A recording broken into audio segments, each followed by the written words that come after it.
Let's move on to World War Z. Fuck yeah. I love this movie. I love World War Z. Bro, World War Z is super fun. Oh, man. It's the book is excellent, too. So it's a movie made off a book. Yeah, and the book is just a series of short stories about a zombie apocalypse all over the world. So it's this investigator who travels the world taking down notes and stories from people and their experiences with the zombie apocalypse. So it's a fascinating book. It's a good read. I recommend it big time. It's great. But the movie's very different because the movie, it took the fast zombies and the animalistic zombies from 28 Days Later and 28 Weeks Later and all those movies. And then it took it to a new level in terms of like these swarms of zombies. Massive school. And what can happen? Swarm, What can they do? And then you see that they create these like tidal waves, these tsunami waves of bodies. It's like fire ants, building off of each other. Yeah, at least when ants build a bridge between two objects, and they're just using their bodies to connect, and then it's freaking nuts. And then like the sequence in Israel when they the zombies become attracted to the singing and the noise, and then the zombies are trying to get to the wall, and the zombies just build this giant freaking wave, this huge horde of zombies. To get over this huge wall. And Israel thinks they're safe. They're like, oh, we're partying. We're safe. We're the chosen people. Brad's like, the music.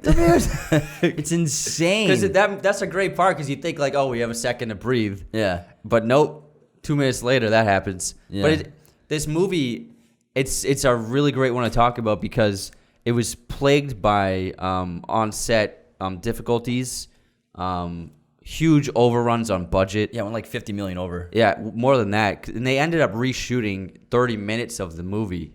The entire third act was reshot. And rewritten. Rewritten and reshot. Yeah. So the first version of the movie is a lot different from the final cut version that was in theaters.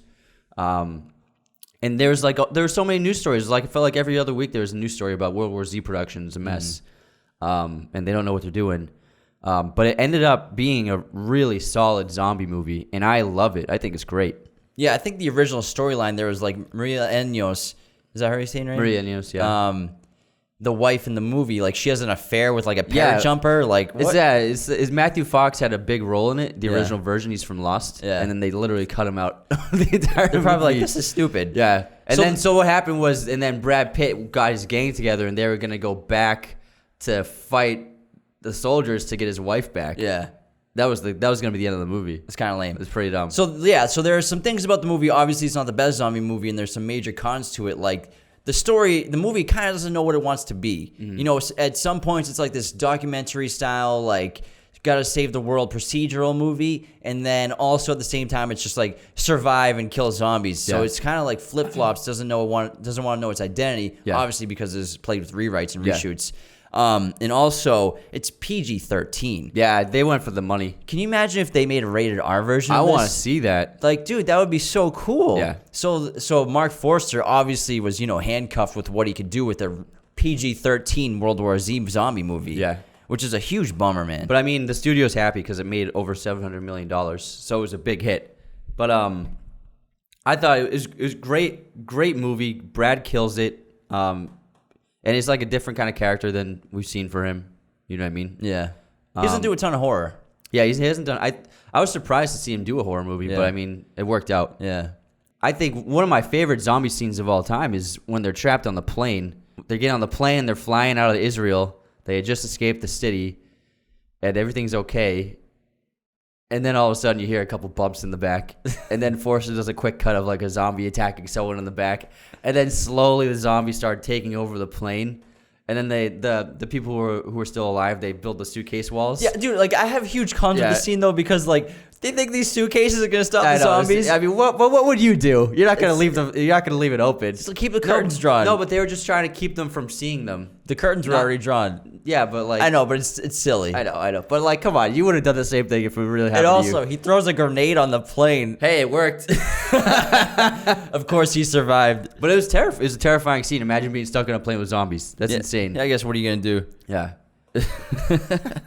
But I think it's realistic in terms of like the swarms of zombies, because you see like obviously 28 Days Later you see the scale of isolation and what it can do to a city. Yeah. But then you gotta factor in like if like there's really a zombie apocalypse happening and like 80% of the planet becomes a zombie, there's gonna be millions and billions of zombies out there. Yeah, not just a couple thousand. There's gonna be cities and states of population-sized zombies Yeah. in swarms walking around and trying to find humans to eat. Mm-hmm. And so they did a good job showing that. Like that scene when like the zombies take over that city in the beginning of the movie. Yeah. That's fucking nuts. That's great. And how quick they take over all the people and just start killing people. Yeah. And you've never seen it that quick in terms of like the size and the amount of zombies in a shot. And I love that shot where Brad, he sees that person get bit, and then he counts like 1,000, 2,000, how long it takes for the person to turn. And I think it was like 7 seconds.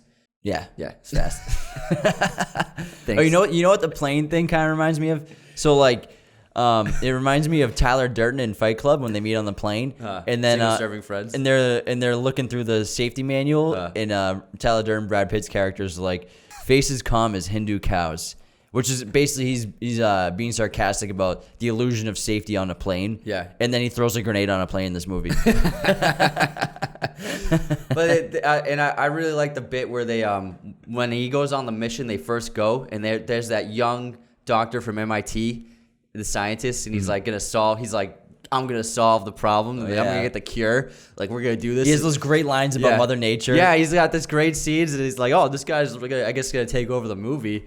And then they go out of the plane, and he fucking runs away from the zombie fight and slips and shoots himself in the face. Then you're like, oh no, that was the guy they needed. Yeah, so fucked. He was the whole reason why they went on the mission.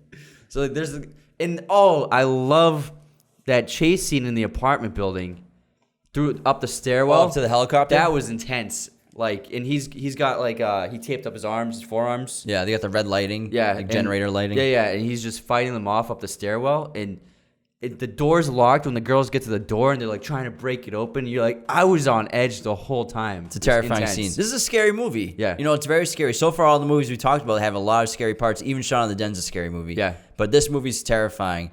28 Days Later, I think, might be the most scary one so far. too. But World War Z does have some really scary parts. Yeah.